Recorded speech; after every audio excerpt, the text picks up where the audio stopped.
Finally tonight, the Declaration of Independence's words are timeless. We hold these truths to be self-evident. But in this time of stark divisions, is it self-evident what it means to be an American? Ahead of the 4th of July holiday, we reached out to Americans, some we met on the National Mall in Washington, D.C., others who spoke from their homes to talk about how we see ourselves. What does it mean to you to be American? I think to me, being American is being free to express myself. It means community. I think obviously, hard work is a part of that. I think looking out for your neighbor. I want to feel proud of my country right now, but it's hard to. With all the history we've been looking at, it's feeling like we're repeating history again, like the same struggles I thought we would be over. And as an American right now, it feels conflicting to be an American right now for me. We all are American. It doesn't matter where you're from, where you came from, because again, everyone's immigrants unless you're Native American. Being an American means freedom to me. Freedom to have an opinion and to voice that opinion. I wish America would heal, and I wish that, everybody can unify and we can all come together, but I don't really see that happening right now, and I see a lot of division. Everybody says we're divided, but I see it as part of the process of the political system. I don't feel as though we're as divided as, the media makes us out to be. We got opportunities, and, if you come to America, it's a lot of opportunities of being prospering United States, and it's to be thankful, man, that's all. We still have the ability to live our dreams, pursue happiness. It's not perfect, but it's a blessing to live here. July 4th, 1776, my people and people look like me were on a plantation, so we weren't free. So to me, it's just another day. I don't feel any type of way. Anybody who looks realizes that it was Independence Day for rich white males who own land. And it has taken us all these many years to actually reach something near independence for people who are not straight, people who are not white, people who are not male. To me, it's a day of remembrance. It's a day of sacrifice. It's the day the sacrifice began to create this country. I don't know how much we have to really celebrate. I, for the most part, have been celebrating Juneteenth since 2020, and I think I'm going to continue to do that. Well, it means seeing my family and remembering all those people who fought for us to have freedom. Part of being an American is acknowledging where we have fallen short and then having that optimism that someday maybe we'll get there. Someday we will fully realize these wonderful principles that were included in our founding documents.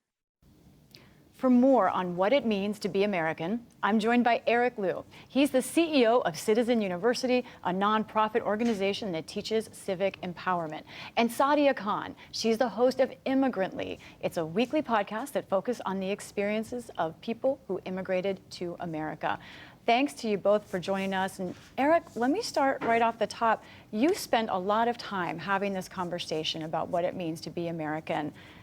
Are there things that people agree on right now about what that means? Well, I think you heard some of that in the clips you just heard from people all around the country. And one of the themes that I think you can draw from that is that on some fundamental level, what it means to be American is to forever be contesting what it means to be American.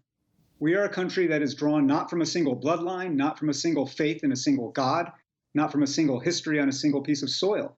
All we have to bind us together is this creed, this set of ideas and ideals and promises that from the beginning we were breaking, and from the beginning we've never fully lived up to. The point isn't for us to get to some magical consensus that all Americans believe X or all Americans think this way. America is an argument. And the more that we can get comfortable as Americans recognizing that from the beginning we were meant to contest the tensions between liberty and equality, between strong national government and local control, between a color-blind approach to law and the Constitution and a color-conscious one.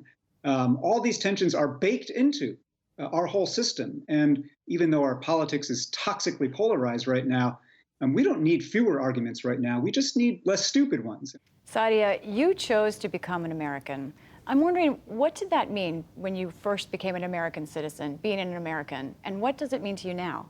It's such a difficult question because for me, being an American is reconciling so many different parts of my identity, right? So reconciling part of my Pakistani identity, my American identity, it's a balancing act. And there are times when I feel more American, and then there are other times when I feel less American. For instance, when I became a citizen, I felt more American. There was a lot of hope. I felt like I had made it, quote unquote, made it.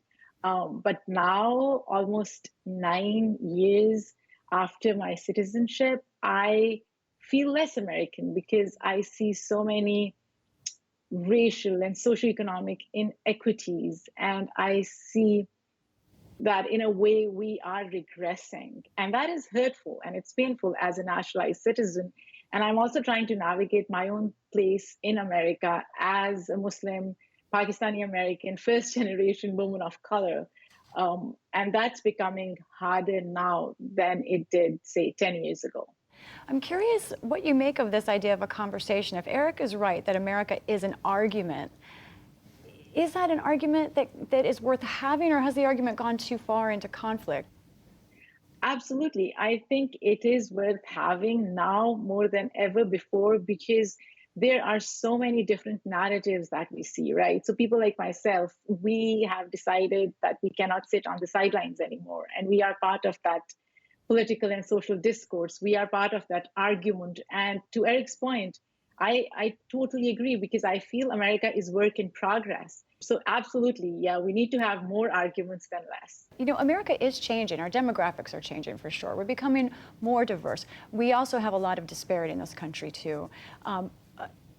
Is there an identity crisis because of these ideas? Let's look at the three of us right now in this conversation. Not only at the beginning of the country, but even 50 years ago, for the three of us to be composing a conversation about the meaning of American identity would not have been the default setting of national media. And here we are, right? And I think the reality is that we are living through this time where whiteness and Americanness are at last decoupling.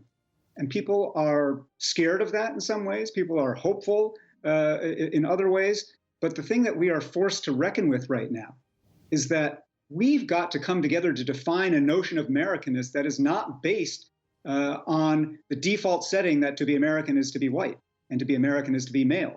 We're not a white monoculture, and we're not some multicultural, color-coded collection of different pots of culture.